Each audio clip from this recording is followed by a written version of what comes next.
हाँ जी DC family, very very good morning, good evening, good afternoon. मैं आपका दोस्त, आपका होस्ट सी अनुज सिंह तोमर हाजिर हूँ सर जी एकदम फ्रेश टॉपिक लेके, रिडेम्पशन ऑफ प्रेफरेंस शेयर। जी हाँ बच्चे, कंपनी अकाउंट्स में हमने शेयर्स की कहानी कर दी खत्म, लेकिन आज शुरू करेंगे रिडेम्पशन। हो गया इशू का काम, आज करेंगे रिडेम्पशन का नया पार्ट शुरू। 11th 12th या पहले कभी भी बात करें तो ये टॉपिक बिल्कुल फ्रेश है अपने सीए लेवल पे। मतलब इससे पहले आपने इस टॉपिक के बारे में बिल्कुल भी नहीं पढ़ा होगा। इंस्टीट्यूट के न्यू कोर्स में ये टॉपिक लगा हुआ है और हमारे लिए एग्जाम के पॉइंट ऑफ व्यू से बहुत बहुत बहुत इंपॉर्टेंट है। क्लियर है? तो मैं आज की वीडियो में क्या करने वाला हूँ, अपन में एक बार ब्रीफ आइडिया देने वाला हूँ रिडेम्पशन ऑफ प्रेफरेंस शेयर पे, स्पेशली सेक्शन 55 की बातें करने वाले, और फिर हम कुछ क्वेश्चन आज करने वाले हैं और अगली क्लास में हम 10 क्वेश्चन ही करेंगे। तो दो पार्ट में मैं इसे खत्म करूंगा। आज हम कॉन्सेप्ट करेंगे और कुछ थोड़े बहुत क्वेश्चन उठा लेंगे बेसिक वाले, और फिर अगले वाले पार्ट में हम इसको टाटा बाय बाय कर देंगे। तो बिना देरी के साथ में शुरू करते हैं मेरे बच्चों हमारा redemption of preference share.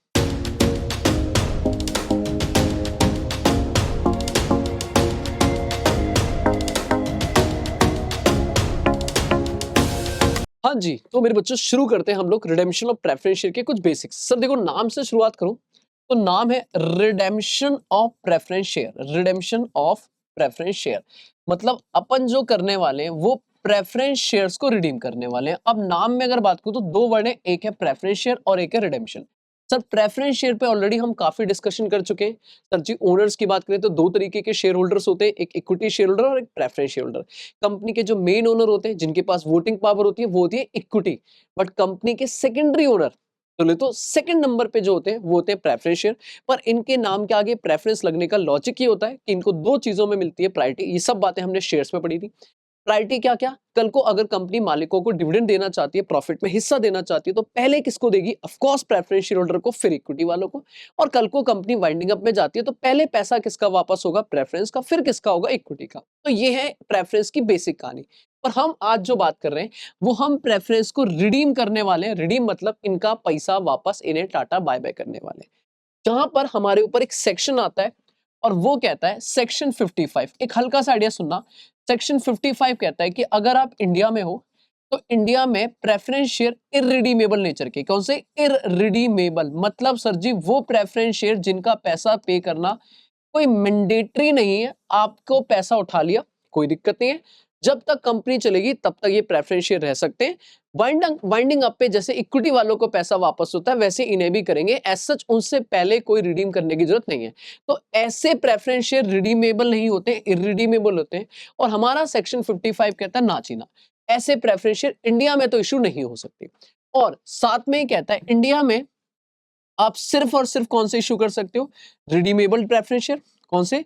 Redeemable preference share, जिसमें भी आपको दो तीन बातें याद रखनी पड़ेंगी कि ये रिडीमेबल जो प्रेफरेंस शेयर है, इनका मैक्सिमम रिडेम्पशन पीरियड जो है वो आपका 20 ईयर से ज्यादा नहीं होना चाहिए। मतलब आपने अगर आज पैसा लिया, ये बेसिक बात है, ट्रू एंड फॉल्स के लिए इंपॉर्टेंट है। आज पैसा लिया है तो कंपनी जी आप इनसे जो वादा कर रहे हो कि हम आपका पैसा वापस करेंगे, एक तो करना ही पड़ेगा। बिना वादा किए आप प्रेफरेंस नहीं इशू कर सकते, और ये वादा भी 20 साल पुराना नहीं होना चाहिए। मतलब आप उनसे वापस वादा करो कि हम अगले 5 साल में, 10 साल में, 15 साल में, 20 साल में, लेकिन 21 नहीं, विद इन 20 ईयर आपको ये पैसा वापस करना पड़ेगा। बट एक एक्सेप्शन है कि अगर आपने ये पैसा, एक्सेप्शन ये है कि अगर आपने ये पैसा किसी ऐसे प्रोजेक्ट के लिए उठाया है विच इज इंफ्रास्ट्रक्चर प्रोजेक्ट। कौन सा? किसी इंफ्रास्ट्रक्चर प्रोजेक्ट के लिए उठाया है। बोले तो सर हाईवे बनाना है, बोले तो डैम बनाना है, बोले तो कोई भी इंफ्रास्ट्रक्चर डेवलप करने के लिए अगर आपकी कंपनी बैठी है और उस कंपनी ने उस पर्पस के लिए उस प्रोस्पेक्टस में लिखा है क्लियरली कि रिडेम्पशन प्रेफरेंस शेयर जी आप हमें पैसा दो, हम आपका पैसा इस हाईवे बनाने में लगाएंगे, इस पैसे से हम ये बिल्डिंग्स बनाएंगे, हम इस पैसे से ये स्कूल हॉस्पिटल बनाएंगे, तो उस केस में कंपनी एक्ट कहता है कि भाई ये 20 साल को हम बढ़ा के कितना कर देंगे? 30 साल। कितना कर देंगे? 30 साल। मतलब एक्सेप्शन है कि नॉर्मली 20 साल में वापस करना पड़ेगा। बट अगर आपकी कंपनी ने किसी भी ट्रू एंड फॉल्स बनता है, इंफ्रास्ट्रक्चर प्रोजेक्ट के लिए पैसा उठाया तो 30 साल। लेकिन एक कंडीशन भी है सर जी इसी में। कंडीशन क्या है कि आपको जैसे ही 21st ईयर शुरू होगा, 21st ईयर शुरू होगा, जैसे ही 20 साल कंप्लीट होंगे, आपको एटलीस्ट 10% फेस वैल्यू का रिडीम करना पड़ेगा। दिस इज मिनिमम, इतना तो आपको हर साल रिडीम करना पड़ेगा, आप सारा नहीं कर सकते। फॉर एग्जांपल मेरी कंपनी ने 50 लाख रुपए प्रेफरेंस शेयर से उठाए, कितने? 50 लाख, और वो उठाए किसी हाईवे को बनाने के लिए, तो ऑफ कोर्स मेरे लिए जो टाइम है वो 20 नहीं है 30 साल तक मैं कर सकता हूं। चाहूं तो मैं 20 साल में भी वापस कर सकता हूं, वरना 30 साल। सर क्यों क्यों इनको ज्यादा टाइम क्यों दिया है? क्योंकि भाई इंफ्रास्ट्रक्चर प्रोजेक्ट है, बड़े प्रोजेक्ट है, टाइम लगता है बनने में, तो बनने में टाइम लगता है, तो भाई हाईवे में बनने में टाइम लगेगा ना, तो रिकवरी में भी थोड़ा टाइम लगेगा। तो कंपनी कहता है ठीक है, पैसा वापस करने के लिए आपको रिकवरी तो होनी चाहिए ना, तो ठीक है हमने थोड़ा टाइम एक्स्ट्रा दिया, बट मैक्सिमम कितना? 30 साल। और सर जैसे ही आपके 20 साल कंप्लीट होंगे, आपको कम से कम 5 लाख रुपए, 10% कितना हो गया? 5 लाख रुपए हर साल एटलीस्ट रिडीम करना पड़ेगा। आप ये नहीं कह सकते कि पूरे सारा का सारा पैसा 30 साल बाद, नहीं, एटलीस्ट 5-5 लाख करके आप धीरे धीरे निपटाते जाओ। ठीक है जी, तो ये कुछ बेसिक बातें थी सेक्शन 55 की। और क्या कहता है सर जी, जब आप रिडेम्पशन करोगे तो रिडेम्पशन दो प्राइस पे हो सकता है। बात करके आ चुके हैं हम डिवेंचर में भी, सेम यहाँ पर शेयर में भी कहता है आप पार पे भी कर सकते हो। पार बोले तो फेस वैल्यू, मान लो 100 रुपए की फेस वैल्यू है, तो मैं अगर 100 पे ही रिडीम कर रहा हूँ तो दिस इज फेस वैल्यू। और अगर मैंने कहा नहीं नहीं नहीं 100 से ज्यादा पे वापस करेंगे तो एट प्रीमियम, तो दोनों ही अलाउ है सर, पार पे भी कर सकते हो और प्रीमियम पे, ऐसी कोई दिक्कत नहीं है, पार पे भी अलाउ है और प्रीमियम पे भी अलाउ है। बट इस सबसे ज्यादा इंपॉर्टेंट बात क्या है, आ जाओ मेरे बच्चे ध्यान दो, सबसे ज्यादा इंपॉर्टेंट ये है कि एक लॉजिक क्लास में मैंने बोला था, वो लॉजिक क्या था कि जब आप रिडेम्पशन करते हो, जब आप रिडेम्पशन करते हो तो आपके मालिकों की कैपिटल, चाहे वो इक्विटी हो या प्रेफरेंस हो, मालिक तो मालिक है, बोलो हाँ है ना, आपके मालिकों की कैपिटल कम हो जाती है। ऑफ कोर्स रिडेम्पशन करने का मतलब है उनका पैसा वापस करेंगे, जब वापस करेंगे तो कैपिटल बढ़ेगी या कम होगी? कम होगी। ये बात एक्सेप्टेबल नहीं है। क्यों एक्सेप्टेबल नहीं है? क्योंकि आपकी कंपनी में आउटसाइडर बैठे और आपने एक लॉजिक बनाया था कि आउटसाइडर की पहले पेमेंट होगी फिर बाद में मालिक होंगे, तो मालिक अगर अपना पैसा निकाल रहे हैं तो कंपनीज एक्ट को ये मंजूर नहीं है। क्लियर है? वो बाकी आउटसाइडर के हित में, इंटरेस्ट में काम कर रही होती है। तो उस केस में मेरी कंपनीज एक्ट का सेक्शन 55 क्या बोलता है? वो कहता है भाई सीधी सीधी बात है, एक क्रक्स समझ लो पहले ही, क्रक्स ये है कि आपकी कैपिटल कम नहीं होनी चाहिए। सर जी आप रिडेम्पशन करो करो चलेगा, लेकिन आप कैपिटल कम नहीं करोगे, दैट मींस आपको कुछ ना कुछ करना पड़ेगा। अब उसके लिए उन्होंने दो सोर्स दे दिए। क्या दिए? दो सोर्स। कहता है कैसे होगा सोर्स, रिडेम्पशन कैसे होगा, आराम समझना, पहले समझाता हूं फिर इस पे क्वेश्चन करेंगे। सोर्स नंबर 1 कहता है रिडेम्पशन करने के लिए आप न्यू शेयर इशू करो। क्या इशू करो? न्यू शेयर इशू करो। जब आप नए शेयर इशू करोगे मेरे बच्चे, जब आप नए शेयर इशू करोगे तो जितनी कैपिटल कम हुई है उतनी कैपिटल बढ़ जाएगी और बात बन जाएगी। कह रहा भैया मालिकों से पैसा लेके मालिकों को ही वापस कर दो। देखो रिडेम्पशन ऑफ प्रेफरेंस शेयर की मैं पहले बोल दूं, अगर कोई भी स्टूडेंट ऐसा बैठा है जिनको बिल्कुल कुछ नहीं पढ़ा है तो शायद थोड़ी दिक्कत हो सकती है मेरे बच्चे, मैं पहले बोल रहा हूँ, ठीक है, क्योंकि ये चैप्टर थोड़ा सा टेक्निकल है और इसको अच्छी खासी अंडरस्टैंडिंग और अच्छा खासे टाइम की जरूरत पड़ती है। तो मेरी रिक्वेस्ट ये है कि अगर आप इसे फर्स्ट टाइम पढ़ रहे हो, इस चैप्टर को देख रहे हो मेरे साथ में, तो बेटा थोड़ा डिटेल में पहले और अच्छे से पढ़ लो, कहीं भी जो भी जैसे भी। क्लियर है? लेकिन अगर आपने ऑलरेडी पढ़ रखा है या आपको दिक्कत है उस चैप्टर में, तो आप मेरी जगह पे हो, सही हो, बिल्कुल ठीक है, कोई दिक्कत नहीं, ठीक है। वरना आप मुझे खामखा कंप्लेन डालोगे कि सर मेरे को समझ नहीं आया या मेरे को ऐसा लगा ये वो, क्योंकि चैप्टर ही ऐसा है। क्लियर है? तो पहले आराम से सुनो ध्यान से कि हमने ये मान के थोड़ा बहुत आपने डिटेल में पढ़ाओ। ठीक है सर, मैं क्या बोल रहा हूं कि अगर आपकी कैपिटल कम हो रही है तो कैपिटल कम होने को नहीं अलाउ करता है सेक्शन 55, कहता है भैया कैपिटल कम नहीं होनी चाहिए, क्रक्स यही है। तो उसके लिए या तो आप नए शेयर इशू करो, उससे कैपिटल बढ़ जाएगी। क्लियर है? मान लो आपने कहा मेरी कंपनी में ए लिमिटेड कंपनी है और मेरी कंपनी में 20,000 प्रेफरेंस शेयर है, एक शेयर की फेस वैल्यू है 100 रुपए। तो इसका मतलब है अगर मैं इन्हें रिडीम करता हूं तो 20,000 इंटू 100 बोले तो 20 लाख से मेरी कैपिटल क्या हो जाएगी? कम। कैपिटल क्या हो जाएगी? कम। कंपनीज एक्ट सेक्शन 55 कहेगा भाई ना जी ना, ना मुन्ना ना, ये कैपिटल कम नहीं होनी चाहिए, आपको कैपिटल को वापस बढ़ाना पड़ेगा। तो कैसे बढ़ाएंगे ना? ऑप्शन 1 सर जी नए शेयर इशू करो। अब सर ये तो कोई लॉजिक नहीं बनता ना कि नए शेयर इशू करो, वो कहता बिल्कुल बनता है। प्रेफरेंस को पे करने के लिए इक्विटी वालों से पैसा ले लो, सेकेंडरी ओनर को पे करने के लिए मेन प्रेफरेंस मेन इक्विटी से पैसा ले लो, इवन प्रेफरेंस को भी इश्यू करके प्रेफरेंस को रिडीम कर सकता हूं। भाई कंपनीज एक्ट ने रिस्ट्रिक्शन लगाई कि आपको वापस करना है, पर अगर आपके मालिक आप पर बिलीव कर रहे हैं तो आप उनको बोलो कि ठीक है भाई, आप एक काम करो, ये पुराने वाले शेयर्स खत्म कर लो और हमसे नए शेयर ले लो, तो नए शेयर के नाम पे पैसा आ जाएगा, पुराने वाले शेयर चले जाएंगे, कैपिटल नहीं होगी। अब ये कैपिटल कम क्यों नहीं होनी चाहिए बेटा, डिटेल क्लास में 1 घंटा लगाया मैंने। जब हम डिटेल क्लास पढ़ते हैं तो 1 घंटा लॉजिक डिस्कस करते हैं, क्यों सेक्शन 55 क्यों आया, 1956 में कानून में ऐसा कोई सेक्शन नहीं था, 13 आने 2013 जो नया कानून आया उसको क्यों बनाया गया, ऐसे थोड़ी ना जरूरत थी, जरूरत थी, कई जगहों पे चेंजेस जरूरत थे, कई जगहों पे फ्रॉड हो रहा था, गलत हो रहा था, जिस गलत प्रैक्टिस को, मैल प्रैक्टिस को रोकने के लिए हमने कंपनीज एक्ट बनाया, तो उसी का एक जन्म है सेक्शन 55। क्लियर है, तो इसका लॉजिक वो सेक्शन 55 खुद बताता है कि भैया मैं आया इसलिए आया, तो वो सीखेंगे डिटेल क्लास में, तो मैं उस पे नहीं जा रहा हूं, मैं नॉर्मल बोल रहा हूं कि अगर आपकी कैपिटल कम हो रही है तो सेक्शन 55 का नहीं कम होनी चाहिए, तो आप क्या करोगे, नए शेयर इशू करोगे, अभी क्वेश्चन के साथ में करेंगे। लेकिन कंपनीज एक्ट ने बोला कि भैया अगर आपको नए शेयर इशू नहीं करने, भाई सुनो ना, मेरी मालिक ऑलरेडी बहुत ज्यादा है, आप कह रहे हो पुराने को कम करने के लिए नए ले आओ, तो नए तो ऑलरेडी है, मैं तो चाहता हूं कम हो जाए मालिक, मैं तो चाहता हूं मेरे मालिक ऑलरेडी कम हो जाए। तो वो कहता है फिर दूसरा ऑप्शन ये है कि आप अगर नए शेयर इशू नहीं करना चाहते हो तो ठीक है, आप एक काम करो, आप रिडीम कर दो और हम मान लेंगे, आप उठाओ ना, रिडीम करो, एंट्री क्या होगी बताओ। नॉर्मल अगर मैं अभी लॉजिक में ना जाऊं, नॉर्मली सोचो, जब शेयर इशू करते थे तो एंट्री क्या होती थी, bank account debit to share capital, अगर बीच में टेम्परेरी अकाउंट हटा दूं तो पैसा आता था और शेयर जाता था, टू इक्विटी शेयर, या मान लो यहाँ प्रेफरेंस है तो मैं यहाँ लिख देता हूँ टू प्रेफरेंस शेयर कैपिटल, बोलो हाँ है ना। आज मैं इशू कर रहा हूँ या रिडीम, रिडीम, तो बेटा क्या होगा जल्दी बोलो, preference share capital account debit हो जाएगा और पैसा जाएगा टू बैंक, तो सीधी सी बात है, कैपिटल कम हो जाएगी और बैंक भी कम हो जाएगा। क्लियर है, तो कैपिटल कम होने के लिए जो पैसा पे कर रहे हो, कह रहा कर दो, आप अपना बैंक अकाउंट उठाओ, नए मालिकों से जो पैसा आ रहा है उसे यूज कर सकते हो, लेकिन अगर आप नहीं कर रहे हो नए मालिकों से तो उस केस में आप पैसा पे कर दो और हम मान लेंगे कि वो पैसा पता है किसका था, वो पैसा हमने मालिकों के डिविडेंड का बचा रखा था, तो हमने वो मालिकों की कमाई का पैसा रिडेम्पशन में यूज कर लिया, और उस वजह से हम जो फ्री रिजर्व है, फ्री रिजर्व का यूटिलाइजेशन मानेंगे, दैट मीन्स हम ये मानेंगे कि आपने या तो मालिक की कैपिटल बढ़ा के ले लो या मालिकों से जो उनका फ्री रिजर्व है उस पैसे को यूज करके रिडेम्पशन कर दो और इस रिजर्व को ब्लॉक करके सीआरआर बना दो, सीआरआर क्रिएट कर दो। अब ये सीआरआर क्या होता है, कैपिटल रिडेम्पशन रिजर्व, अगर आपने क्लास, मैंने इसीलिए तो बोला ना कि हम बहुत ज्यादा डिटेल में नहीं जा सकते, थोड़ा रिवीजन मोड में चलेंगे। क्लियर है, तो सीआरआर क्रिएट करना पड़ेगा। क्लियर है, अब मैं दोबारा से एक बार एक्सप्लेन करता हूं क्या बोला मैंने सर जी। वो कहता है जब भी आप प्रेफरेंस शेयर कैपिटल को रिडीम करोगे, क्या करोगे, रिडीम, तो आपकी कैपिटल कम होगी।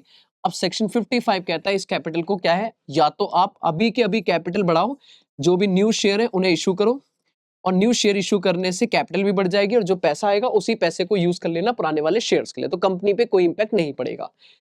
लेकिन अगर आपने नए शेयर इशू नहीं करे तो आपको क्या करना पड़ेगा, आपको जो कंपनी के फ्री रिजर्व है, फ्री रिजर्व कौन होते हैं, जनरल रिजर्व, पीएनएल वगैरह, जिनसे कंपनी अपने मालिकों को डिविडेंड बांट सकती है, उन फ्री रिजर्व को आपको ब्लॉक करना पड़ेगा, मतलब आप यूज करोगे और आपको उस फ्री रिजर्व का अमाउंट ट्रांसफर करना पड़ेगा कहां पे, एक सेपरेट रिजर्व, एक सेपरेट गुल्लक बनाओगे जिससे बोलोगे कैपिटल रिडेम्पशन रिजर्व, ताकि इन रिजर्व से आप फ्यूचर में डिविडेंड का पैसा ना निकाल पाओ कि आपने निकाल लिया, आपने रिजर्व का पैसा निकाल के, डिविडेंड को पैसा निकाल के आपने मालिकों की कैपिटल रिडीम कर दी। क्लियर है, कैसे क्या, आ जाओ अब इस पे बात करते हैं। तो मतलब पॉइंट ये है कि यहां पर आपको सीआरआर नहीं बनाना है और यहां पे सीआरआर बनाना पड़ेगा। अब पहली कैलकुलेशन यहीं से शुरू होगी। क्लियर है, आराम सुनना, अब ध्यान से देना, थोड़ा एग्जाम ओरिएंटेड अगर मैं जाऊं, थोड़ा सा एग्जाम ओरिएंटेड जाऊं, मेरे बच्चे ध्यान समझना, आपके सामने ना जब एग्जाम में क्वेश्चन आएगा, ठीक है, देखो मैं अगेन बोल रहा हूं, सिर्फ इस चैप्टर के लिए बोल रहा हूं, रिडेम्पशन ऑफ प्रेफरेंस शेयर के लिए बोल रहा हूं।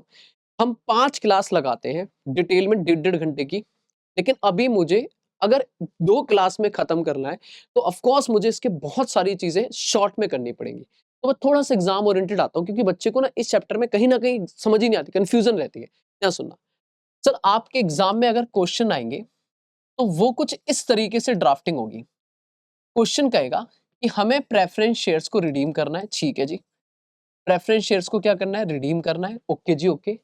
अब रिडीम करने के लिए आपके पास क्वेश्चन कहेगा, या तो case number 1, if new shares, जो न्यू शेयर्स आर गिवन, आपको कितने नए शेयर इशू करने हैं, वो क्वेश्चन ही बता देगा कि भैया हमने इतने की प्रेफरेंस शेयर रिडीम करने हैं और इतने प्रेफरेंस शेयर रिडीम करने के लिए हमने इतने शेयर इशू कर लिए।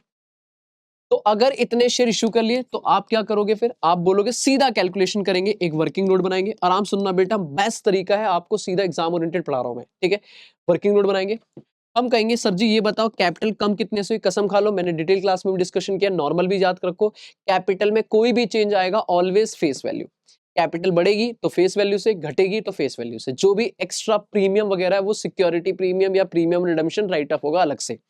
मतलब अपनी कैपिटल चाहे कैसी भी हो, हमेशा ये चेक करना फेस वैल्यू से क्या होगा, फेस वैल्यू से बढ़ेगी, फेस वैल्यू से कम होगी। तो मान लो आपके प्रेफरेंस शेयर में जो भी फेस वैल्यू है, उससे प्रेफरेंस शेयर से फेस वैल्यू जितनी रिडीम हो रही है उसे आप लिखोगे कि इतनी कैपिटल की वैल्यू कम हो गई, ठीक है जी, माइनस ऑलरेडी क्वेश्चन में नए शेयर दिए हुए हैं, तो आप बोलोगे face value of new share capital. जो न्यू शेयर कैपिटल इशू हुई है, जो न्यू शेयर इशू हुए हैं, उसकी कैपिटल लिखो, उतने से कैपिटल बढ़ गई।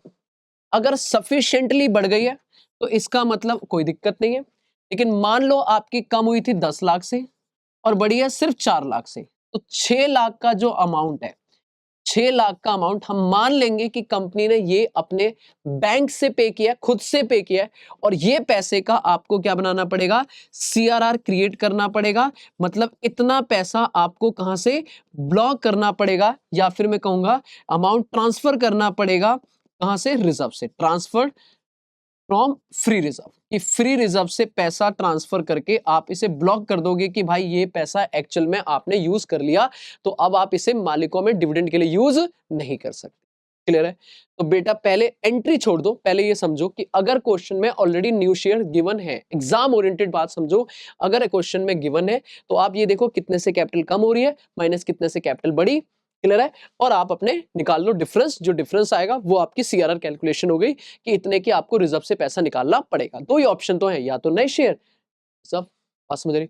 एक चीज और याद रखना मेरे बच्चे, एक स्टार लगा रहा हूं मैं यहाँ पे, क्या सर, यहाँ पे मैंने लिखा है शेयर्स, अगर स्टार लगा रहा हूं इफ डिबेंचर इशू हो रहे हैं, अगर कंपनी कह रही है कि हमने डिबेंचर या बॉन्ड इशू किए हैं, तो भाई आप उसे नॉट कंसीडर, आप उसे कंसीडर नहीं करोगे इस कैलकुलेशन में। बताओ क्यों? क्योंकि डिबेंचर और बॉन्ड के इशू होने से कैपिटल थोड़ी ना बढ़ेगी, हमें ये देखना है कैपिटल कितने से बढ़ी। तो चाहे वो इक्विटी शेयर हो या प्रेफरेंस शेयर हो, नए कोई से भी हो, दोनों से कैपिटल बढ़ेगी। लेकिन डिबेंचर बॉन्ड ना जीना, वो नहीं चलेगा। ठीक है, अब आते हैं दूसरे मुद्दे पे।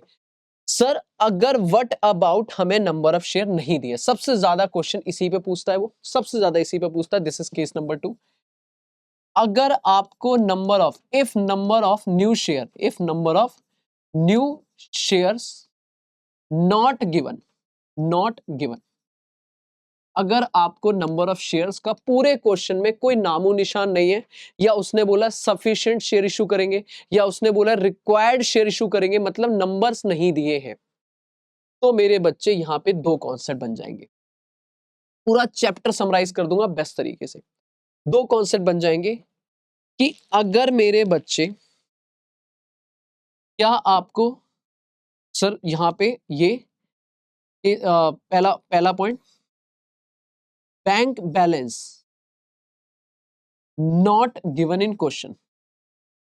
अगर आपको क्वेश्चन में बैंक के बारे में कुछ नहीं है, मतलब that is only reserve available है, या मैं छोड़ू ना, मैं कह रहा हूं बैंक का नामो निशान नहीं है, ठीक है, क्योंकि बैंक पे एक सेपरेट डिस्कशन हो जाएगी। तो नंबर ऑफ शेयर नहीं है और बैंक बैलेंस भी नहीं है, तो एक केस।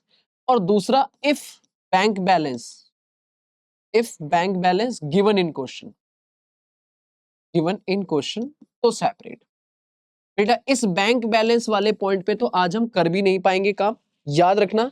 इस पे एक बड़ा लंबा चौड़ा क्वेश्चन मैं कराऊंगा, ठीक है, इस पे ये इंपॉर्टेंट है, और इस पे अलग से सेपरेट डिस्कशन करेंगे, हम कहेंगे डिस्कस लेटर, डिस्कस लेटर। ये हमारा एकदम आखिरी कॉन्सेप्ट होगा जिसके बारे में अलग से बात करेंगे। अभी जो आज करेंगे उसमें या तो नंबर ऑफ शेयर दिएंगे, या तो नंबर ऑफ शेयर नहीं दिए होंगे। और अगर नहीं दिए होंगे तो ऐसा नहीं है, बैंक ढूंढेंगे हम, बैंक दिया है क्या क्वेश्चन में, नॉर्मली अगर नहीं दिया है तो आप बोलोगे फिर क्या करेंगे, फिर अगेन एक कैलकुलेशन करेंगे वर्किंग नोट, इस बार क्या निकालेंगे, नंबर ऑफ शेयर्स। कैसे निकालेंगे, वही same calculation, face value of preference shares जो रिडीम हो रहे हैं, जो रिडीम हो रहे हैं, दैट मींस इतने से कैपिटल कम हो रही है, इतने से कैपिटल कम हो रही है, माइनस इस बार face value of new share तो है नहीं, इतने से कैपिटल कम हुई, अब बढ़ाएंगे। तो बढ़ाने के लिए आप कहोगे इस बार हम अपनी जेब देखेंगे कि हमारी जेब में कितना पैसा पड़ा हुआ है, मतलब हमारे पास कितने रिजर्व पड़े हैं जिससे हम ऑलरेडी सीआरआर बना के अपना डिविडेंड वाला पैसा यूज कर सकते हैं। तो ये देखेंगे free reserve, free reserve available. Of course available का मतलब है आफ्टर राइटिंग ऑफ, अगर कोई लॉस वगैरह हो रहा है क्वेश्चन में, मान लो आपने इन्वेस्टमेंट बेची है, उस पर लॉस हो रहा है, तो इन्वेस्टमेंट बेचने पे कोई लॉस है, कोई सैलरी वैलरी का खर्चा राइट ऑफ करना है, या अगर क्वेश्चन में प्रीमियम ऑन रिडेम्पशन है तो उस प्रीमियम ऑन रिडेम्पशन को भी अलग से पैसा राइट ऑफ करने के बाद, एकदम फाइनली रिजर्व सब कुछ करने के बाद जो बचा है, जिसे आप सीआरआर बना सकते हो, जिसे आप सीआरआर बोले तो ब्लॉक कर सकते हो, वो पैसा यहां लिखेंगे। अगर सफिशिएंट पैसा है, अगर सफिशिएंट है तो आपको कोई न्यू शेयर इशू करने की जरूरत नहीं है। और मान लो यहां 10 लाख है लेकिन ये 4 लाख ही मिलता है, तो आपको फिर इतने के face value of new share issue करने पड़ेंगे। न्यू शेयर कैपिटल रिक्वायर्ड है, जिसके लिए आप जो भी आपकी जैसे 6 लाख है डिवाइडेड बाय फेस वैल्यू पर शेयर से डिवाइड करोगे तो यहां आ जाएंगे नंबर ऑफ शेयर, यहां आ जाएंगे नंबर ऑफ शेयर, कि भाई जो भी फेस वैल्यू ऑफ कैपिटल है, face value of capital divided by face value पर शेयर, फेस वैल्यू पर शेयर, क्वेश्चन में जो भी फेस वैल्यू दी होगी उससे डिवाइड करेंगे, नंबर ऑफ शेयर आ जाएंगे। बैंक वाला टॉपिक हटा दो, बस वो लास्ट टॉपिक है, पूरा चैप्टर ऑलमोस्ट आपके सामने, अभी मैं क्वेश्चन करा दूंगा, खत्म मेरे बच्चों खत्म। ये है रिडेम्पशन का एकदम मस्त वाला टाइम कि भैया आप इससे समझ जाओ, दोबारा समझ लो। क्वेश्चन में या तो नए शेयर दिए होंगे या नए शेयर नहीं दिए होंगे, अगर दिए हैं तो सीधा कैलकुलेशन करो कितना रिजर्व से सीआरआर कितना ब्लॉक बनाना है, बात खत्म, फिर एंट्री शुरू करेंगे। अगर नंबर ऑफ शेयर नहीं दिए तो वर्किंग नोट इस बार रिजर्व को यूज करके, इस बार रिजर्व को यूज करके आप करोगे। सर रिजर्व भी ना दियो तो हम मान लेंगे सफिशिएंट रिजर्व है हमारे पास। अगर क्वेश्चन में रिजर्व की कैलकुलेशन, देखो यहां तो मुझे रिजर्व चाहिए ही नहीं, ठीक है, मतलब मैं सीधा बोल रहा हूं, अगर रिजर्व कहीं भी नहीं दिए हैं तो आप ऑलवेज मान लोगे रिजर्व सफिशिएंटली अवेलेबल है। अगर क्वेश्चन कुछ नहीं बोल रहा, चाहे वो सीआरआर बनाने के लिए हो, चाहे वो यहाँ पे यूज करने के लिए हो, फिर हम मान लेंगे हमारे पास प्रॉपर तरीके से रिजर्व है। क्लियर है, पक्का। तो याद रखना कि अगर if reserve not given question, अगर रिजर्व आपको गिवन नहीं है, रिजर्व नॉट गिवन कि क्वेश्चन में नहीं बताया कि है या नहीं है, तो आप ऑलवेज अज्यूम कर लोगे, ऑलवेज अज्यूम क्या, कि वो सफिशिएंटली अवेलेबल है, जितना चाहिए उतने हैं, चाहे वो सफिशिएंटली अवेलेबल है, मतलब चाहे वो सीआरआर बनाना है, चाहे वो रिजर्व को यूज करना है, सर जी आपको पूरी तरीके से अवेलेबल है। ओके जी ओके। सर रिजर्व कौन से वाले, कौन से रिजर्व यूज करने हैं, सिर्फ दो रिजर्व आप याद रखना, एक तो जनरल रिजर्व जिसे आप कंटिंजेंसी रिजर्व भी बोलते हो, और एक आपका स्टेटमेंट ऑफ पीएनएल का क्रेडिट बैलेंस। कौन सा बैलेंस, क्रेडिट। ये क्रेडिट बोले तो प्रॉफिट, अगर डेबिट है तो वो माइनस हो जाएगा क्योंकि वो नेगेटिव बैलेंस है। ये दोनों ऑलवेज फ्री है। क्लियर है। एक और होता है डिविडेंड इक्वलाइजेशन रिजर्व, डिविडेंड को मेंटेन करने के लिए रिजर्व बनाते हैं, जो क्वेश्चन में ना के बराबर मिलेगा लेकिन अगर मिले तो इसे भी फ्री बोलते हैं। तो कसम खा लो ये तीन फ्री होते हैं, contingency reserve, general reserve, PNL और डिविडेंड इक्वलाइजेशन। इन तीन के अलावा दुनिया जहां के रिजर्व बता दो मुझे, सबको मैं बोलूंगा रिस्ट्रिक्टेड है, मेरे काम के नहीं है। हाँ प्रोवाइडेड, अगर क्वेश्चन ने बोल दिया, मान लो वर्कमैन कंपनसेशन रिजर्व पार्टनरशिप पढ़ा आपने, हाँ मान लो कह रहा है क्वेश्चन में वर्कमैन कंपनसेशन रिजर्व 1 लाख का है, बट अपने को जरूरत सिर्फ 80,000 की, क्लेम 80 की, तो 20,000 हम फ्री मान लेंगे, तो हम इसमें ऐड कर देंगे। और अगर वो उल्टा बोल गया कि रिजर्व 1 लाख का है और क्लेम 1,20,000 का है, तो हमें कम पड़ गया, हम अपने रिजर्व को खा जाएंगे, माइनस कर देंगे, मतलब ओके बात है। तो फ्री रिजर्व की जब भी कैलकुलेशन करेंगे ऑलवेज प्रॉफिट लॉस वगैरह प्लस माइनस करने के बाद करेंगे। ठीक है जी, बस इतना सा टॉपिक है, ये वाला टॉपिक बाद में करना है मेरे को। आज एक दो क्वेश्चन करा देता हूँ फिर आपको मैं छोड़ देता हूँ। ठीक है, ये लो जी क्वेश्चन देखो मेरे साथ में। सबसे पहला ही क्वेश्चन है, आराम से बहुत जल्दी जल्दी शुरू करेंगे हम। कह रहा है हिंदू कंपनी लिमिटेड है, 5,000 शेयर इशू करें, ठीक है,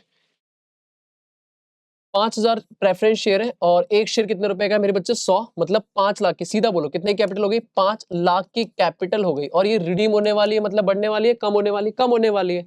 ठीक है जी, कह रहा कंपनी ने डिसाइड किया है कि इन्हें रिडीम करेंगे इन प्रेफरेंस शेयर को एट पार। अच्छा अभी प्रीमियम आई भी ना तो छोड़ देना, प्रीमियम का डिस्कशन अलग से करूंगा, अभी छोड़ देना, ठीक है। हाँ जी, तो रिडेम्पशन एट पार पे हो रहा है, sufficient number of share issue करना है, ये नहीं बताया कितने, सफिशिएंट, इसका मतलब अपने को नंबर ऑफ शेयर गिवन नहीं है, कॉन्सेप्ट 1 नहीं है, कॉन्सेप्ट 2 है, कह रहा है हाँ, लेकिन जो भी इशू करेंगे 10 रुपए का शेयर करेंगे, फुल्ली पेड एट पार, आपको निकालनी है एंट्री। अब एंट्री बाद में, पहले कैलकुलेशन करो, सोल्यूशन बताओ। सबसे पहले मैं क्या करूंगा, अगर मैं काम शुरू करूं, ठीक है, सोल्यूशन हम बनाएंगे वर्किंग नोट, क्या निकालेंगे, नंबर ऑफ शेयर्स, कितने नंबर ऑफ शेयर चाहिए बताओ। सबसे पहले चेक करो face value of redeemable preference share, बताओ कितने की प्रेफरेंस शेयर कैपिटल कम होने वाली, 5 लाख। कंपनीज एक्ट कहेगा भाई ये कम नहीं होनी चाहिए, इसके लिए क्या बंदोबस्त कर रहे हो, मैंने कहा भाई नंबर ऑफ शेयर इशू करेंगे minus free reserve, minus free reserve available. अब एक दिक्कत आ जाएगी, पता है क्या, अब मैंने बोला है क्या कि अगर क्वेश्चन में नहीं बोले तो हम हमेशा क्या मान लेंगे, सफिशिएंट रिजर्व है, पर इस क्वेश्चन में दिक्कत आएगी, पता है क्यों, क्योंकि इस क्वेश्चन ने क्लियरली बोला है sufficient number of share issue करेंगे, और पूरे क्वेश्चन में रिजर्व नहीं है, मतलब क्वेश्चन क्लियरली चाहता है कि हम कुछ शेयर इशू करें, ठीक है ना। मतलब क्वेश्चन में अगर ये शेयर वाली बात भी नहीं लिखी होती और क्वेश्चन ने ऐसे ही बोला होता तो मैं मान लेता मेरे पास रिजर्व सफिशिएंट है। नॉर्मली अगर लिखा है सफिशिएंट और रिजर्व नहीं है तो मैं मानूंगा सर जी जीरो, कि नहीं है हमारे पास। तो हमें सारे का सारा का क्या करना पड़ेगा, that is number of share issue करने पड़ेंगे, face value of new share capital, clear है।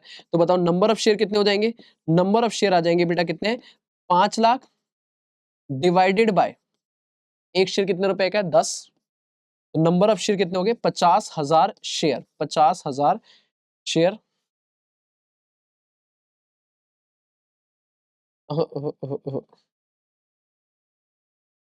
50,000 शेयर्स हमें इशू करने पड़ेंगे, ये 50,000 शेयर हमें इशू करने पड़ेंगे। सर वो दोबारा बताओ कौन सी वाली बात बताई आपने, नंबर ऑफ शेयर में सिंपल समझना बेटा, फ्री रिजर्व के बारे में क्वेश्चन कुछ ना बोले, मैंने बोला फुल्ली मान लेंगे, मतलब अवेलेबल मान लेंगे कि हमारे पास है। बट अगर क्वेश्चन कहते हैं सफिशिएंट है, इसका मतलब क्वेश्चन चाहता है कि हम शेयर इशू करें, तो हम अपने आप से अगर यहाँ पे मैंने पूरा मान लिया तो 1 रुपए का भी शेयर नहीं आएगा, तो वो गलत हो जाएगा। तो वो इंस्टीट्यूट को आपको थोड़ा ध्यान रखना पड़ेगा क्वेश्चन में क्या कह रहा है। अब उसने मांगी जनरल एंट्री, पता कितनी एंट्री होंगी, खत्म मेरे बच्चों खत्म। सर जी 2 एंट्री होंगी शेयर इशू करने की। सबसे पहले सोचो, सबसे पहला काम क्या होगा, वर्किंग नोट बना लिया, अब कैलकुलेशन शुरू। अब कैलकुलेशन में मार्केट में जाएंगे, सबसे पहले शेयर इशू करेंगे ना, पता नहीं बिके, खरीदे भी है ना खरीदे, तो एंट्री करो। मान लो आपने सारे शेयर इशू करे और हो गए, तो एंट्री क्या होगी, bank account debit to equity share application, equity share application and allotment. पढ़ के आए हो आप शेयर एप्लीकेशन अलॉटमेंट, फटाक से बताओ कितने, 50,000 शेयर, ये भी पार पे इशू हो रहा है, मल्टीप्लाई बाय 10, दैट मीन्स कितना, 5 लाख और 5 लाख, ठीक है।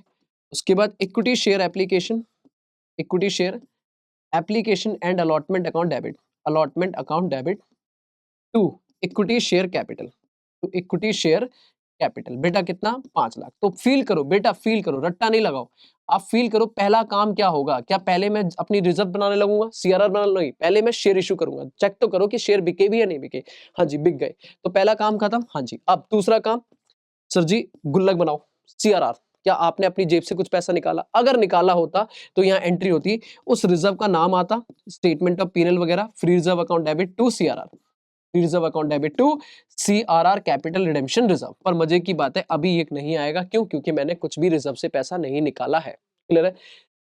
दोबारा बोलो, 3 एंट्री, पहले 2 शेयर इशू करने की, फिर एक सीआरआर बनाने की, अगर मैंने रिजर्व से पैसा निकाला है। नाउ एंट्री नंबर 4, अब करो भैया रिडेम्पशन ड्यू, मांगो अपने प्रेफरेंस शेयर वापस मांगो कि भाई दो मेरे शेयर दो। एंट्री क्या होगी बताओ, कितने परसेंट है, 8% preference share capital account debit,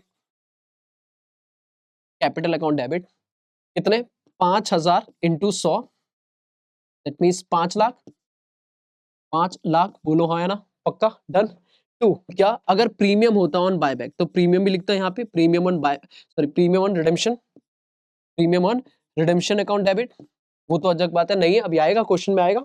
to preference share holder, feel करो भाई, पहले आपने शेयर इशू करे, पैसा आया, शेयर एप्लीकेशन गई, एप्लीकेशन के बदले शेयर दिया, फिर उसके बाद रिजर्व से पैसा निकाला सीआरआर में, अगर बनाना होता तो निकालते, फिर आपने बोला भाई जब हमने शेयर दिया था तो शेयर पैसा आया था और शेयर गया था, अभी हमारा शेयर वापस करो, और एक राइट दे दिया कि भैया इन लोगों को पैसा देना है, तो preference share capital account debit company के पास वापस आ गई। प्रीमियम नुकसान है, अगर आया होता तो वो डेबिट हो जाता। टू सर्जी जो देना है उनको लिखो, to preference share holder, to preference share holder मेरे बच्चे कितना, अभी तो केस में सर जी कितना है, 5 लाख, ठीक है। और लास्ट बच्चे लास्ट लास्ट क्या, इनको उठा के पेमेंट कर दो कि प्रेफरेंस शेयर होल्डर जी आ जाओ। एंट्री क्या होगी, preference share holder account debit, preference share holder account debit to bank, preference share holder account debit to bank. उठाओ और पूरा 5 लाख, अगर प्रीमियम पे होता तो विद प्रीमियम उठा के पे कर देते। क्लियर है, ये लो जी 5 लाख 5 लाख। तो ये है एंट्री नंबर 5। और एक सिक्स्थ एंट्री होगी इस प्रीमियम को राइट ऑफ करने की। अगर प्रीमियम को राइट ऑफ करना है, ऑफ कोर्स आपको फ्री रिजर्व वगैरह से पैसा निकाल के रखना पड़ेगा, जिसको मैं आगे कराऊंगा, अभी छोड़ दो टेंशन। तो अभी नॉर्मली आप देखो 5 एंट्री है मेरे बच्चे। कौन कौन सी 5 एंट्री दोबारा बताओ। पहली 2 एंट्री शेयर इशू करने की, एक एंट्री सीआरआर बनाने की, और 2 एंट्री रिडेम्पशन की। पहले अपना शेयर वापस ले लो और फिर पैसा वापस कर दो, बात खत्म। क्लियर है, तो पहले एक छोटा सा वर्किंग नोट और ये 5-6 एंट्री, बस खत्म मेरे बच्चों, इतना सही है। ठीक है जी, हाँ जी, आगे चलते हैं सर। आओ सर, एक और क्वेश्चन देखो मेरे साथ में।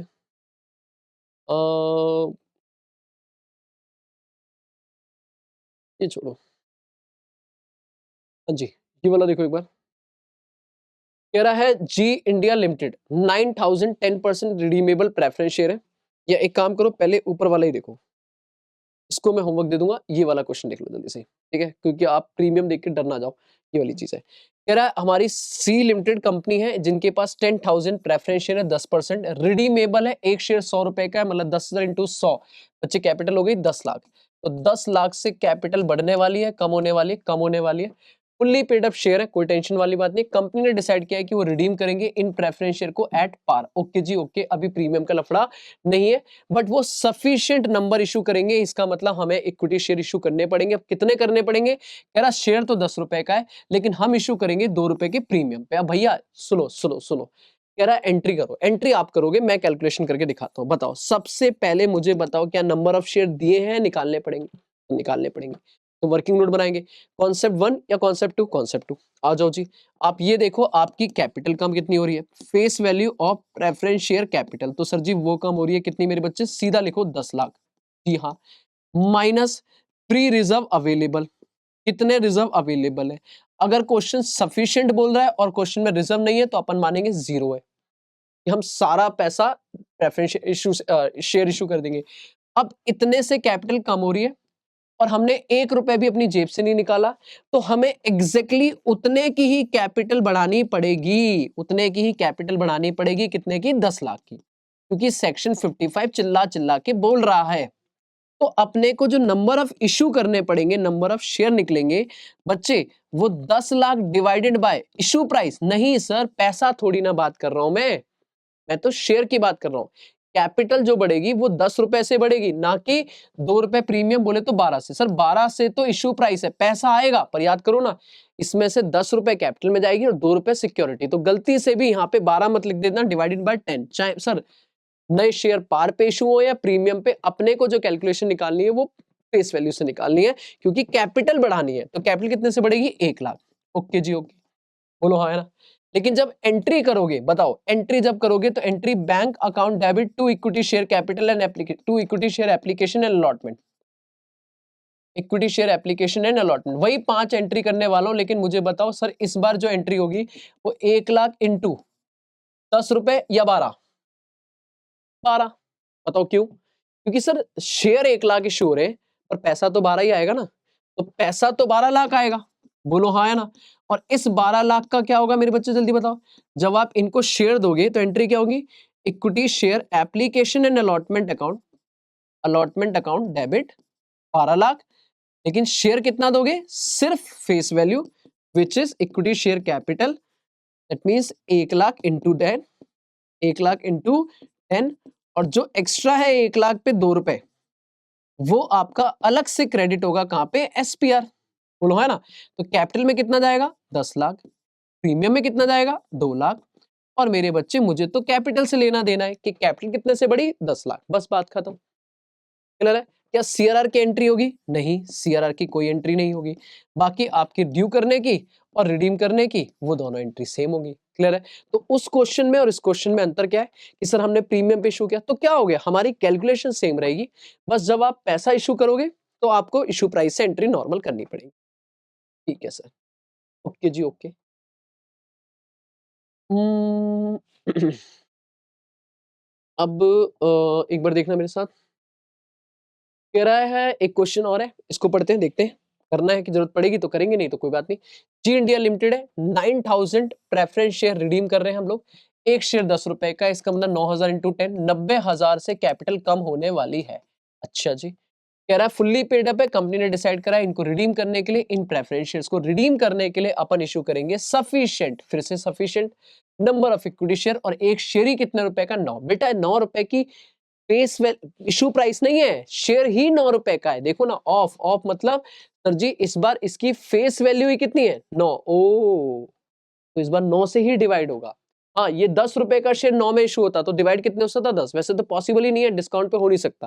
बात समझ आ रही?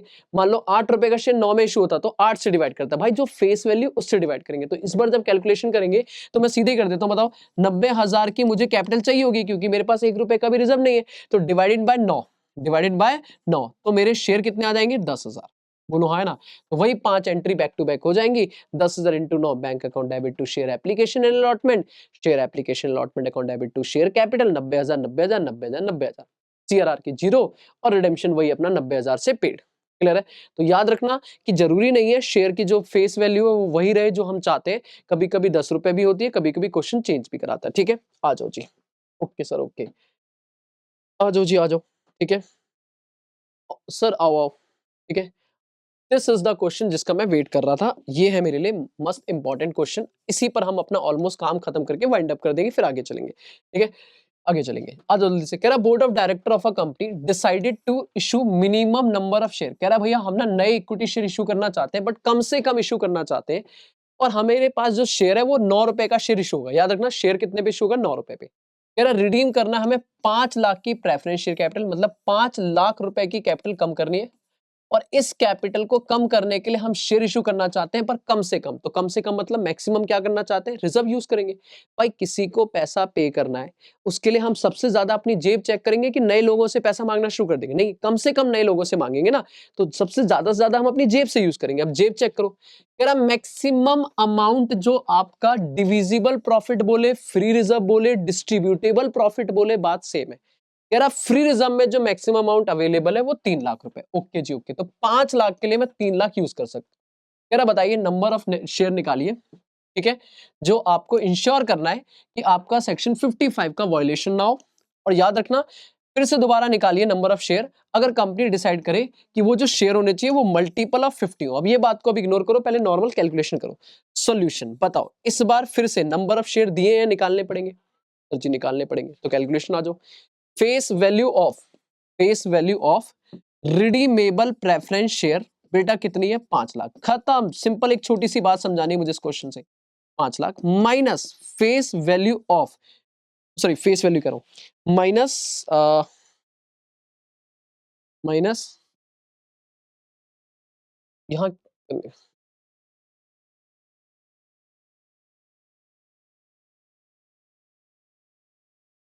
हाँ, face value of redeemable preference share बेटा वो कितना है, 5 लाख, माइनस नए शेयर हमारे पास है नहीं, तो माइनस फ्री रिजर्व अवेलेबल। अब बताओ क्या मैं जीरो लिख दूं, हाँ जी जीरो रख दूं, नहीं सर, इस बार तो क्वेश्चन ने क्लियरली बोला है कितने, 3 लाख रुपए। 3 लाख के हमारे पास रिजर्व है, तो बताओ हमें कितने की जरूरत है सर, 2 लाख। 2 लाख की हमें इतने से कैपिटल बढ़ कम हुई, इतने का हमने सीआरआर से पैसा निकाल लिया, मतलब रिजर्व मालिकों का डिविडेंड यूज कर लिया। बाकी जो 2 लाख बचा उसके लिए क्या करेंगे, face value of new share. Okay जी, ओके। काश न्यू शेयर की फेस वैल्यू 10 रुपए होती, बट इस बार ऊपर क्वेश्चन पढ़ो, कह रहा नंबर ऑफ शेयर जब हम निकालेंगे तो नंबर ऑफ शेयर निकालेंगे 2 लाख, डिवाइडेड बाय एक शेयर की फेस वैल्यू, और इस बार एक शेयर की फेस वैल्यू कितनी है, 9 रुपए। ओ माय गॉड, आप जब इसे सॉल्व करोगे तो ये ऑलमोस्ट आएगा, एक सेकंड देना, ये मेरे बच्चे ऑलमोस्ट आएगा,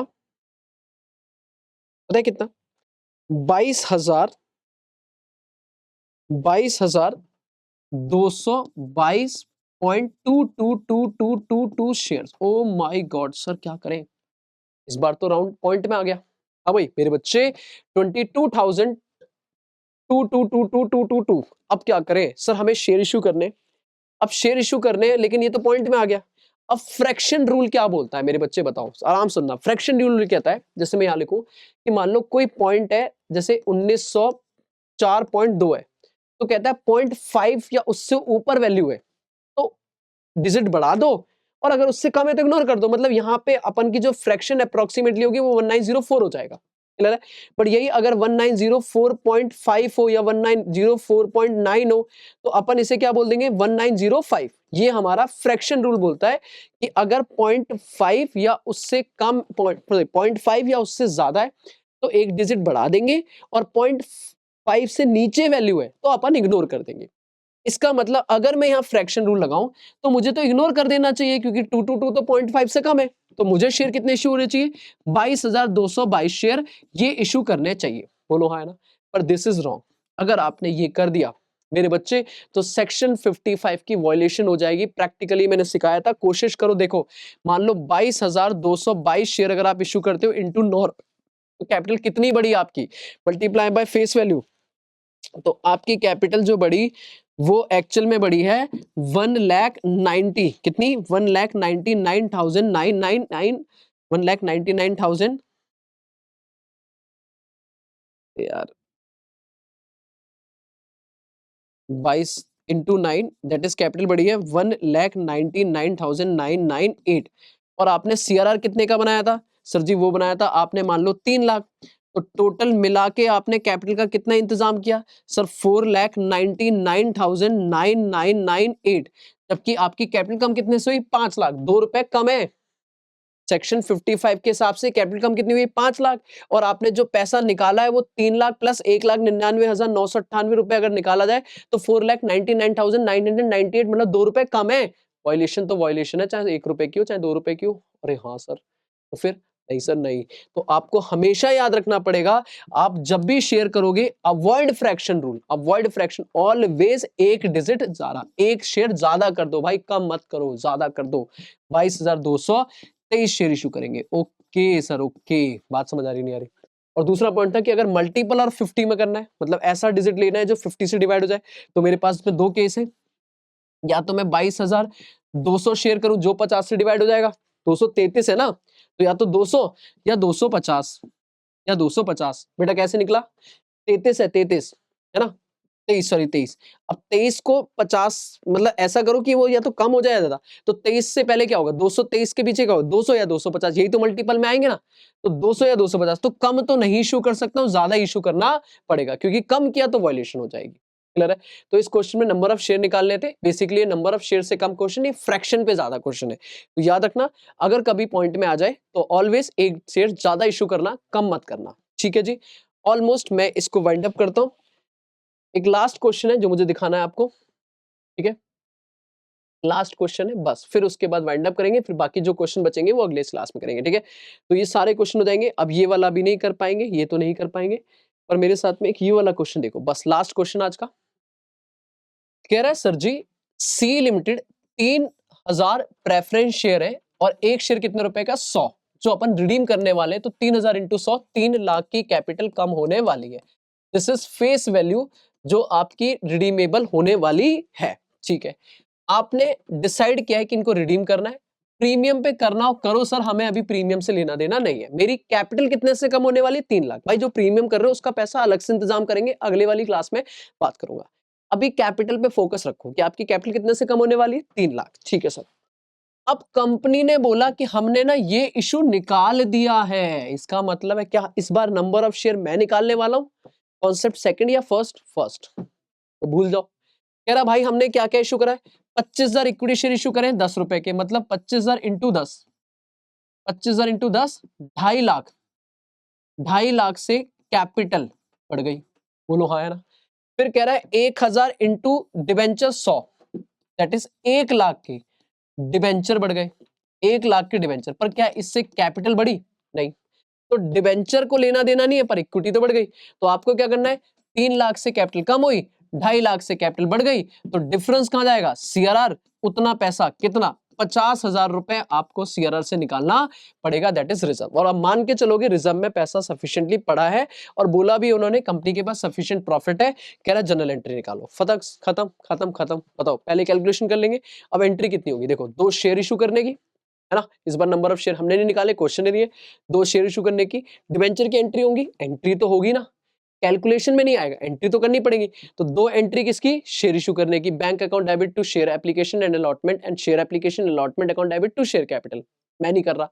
2 एंट्री सेम डिट्टो छाप दो डिबेंचर की, bank account debit to debenture application allotment, debenture application allotment account debit to percentage debenture, ठीक है। एक एंट्री सीआरआर बनाने की, सर सीआरआर के लिए पैसा कहां से निकालेंगे, पीएनएल, जिसका कोई नहीं, statement of PNL account debit to CRR 50,000, 50,000 कहां से आया भाई, कैलकुलेशन करवाइए, क्लियर है।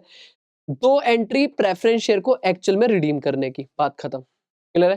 रिडेम्पशन करने की, sir ji preference share capital account debit, premium on redemption account debit to preference share holder और preference share holder account debit to bank. और एक एंट्री प्रीमियम को राइट अप करने की, जो मैं बाद में सिखा दूंगा, अगली क्लास में बात करता हूं। तो टोटल एंट्री हो गई 4, फिर एक एंट्री सीआरआर की, 2 एंट्री हो गई 4 5 2 7 और एक एंट्री मान लो प्रीमियम की, टोटल 8 एंट्री में क्वेश्चन खत्म, क्लियर है।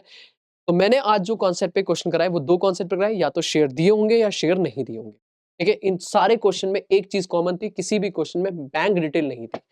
तो अगले क्वेश्चंस करेंगे तो वहां पे बैंक डिटेल आएगी, क्लियर है। आगे करेंगे अगली क्लास में, है ना। आज के लिए हम इतने पे बाय बाय करेंगे, टाटा करेंगे और मिलेंगे नेक्स्ट सेशन में बिल्कुल एनर्जी के साथ में मेन बैंक वाले टॉपिक पे, ठीक है। बस इतना सा ही हमारा रिडेम्पशन का चैप्टर, और आपको फील आएगा कि ये इतना भी मुश्किल नहीं है मेरे बच्चे जितना आपको लगता है, क्लियर है।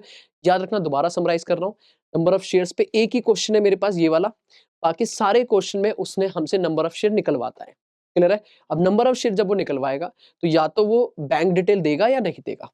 अगर बैंक डिटेल नहीं देगा तो हम रिजर्व पे फोकस करेंगे कि रिजर्व की डिटेल है, अगर है तो वो लिखेंगे, नहीं है तो 0 मान लेंगे, provided sufficient number of share के लिए बोला ना हो उसने, क्लियर है, खत्म, ठीक है। एक बार नंबर ऑफ शेयर निकाले, बैक टू बैक वही एंट्रीज कर देंगे, एंट्रीज वही सेम रहेंगी, चाहे वो कोई भी कैलकुलेशन कराए, एंट्री वही रहने वाली। थैंक यू सो मच बच्चों, मिलते हैं नेक्स्ट क्लास के लिए। कोई भी दिक्कत हो कमेंट कर देना, जैसा भी हो मैं आपको आगे बढ़ूंगा। बाकी प्यार बरसा दो, लाइक शेयर सब्सक्राइब सब कर लो।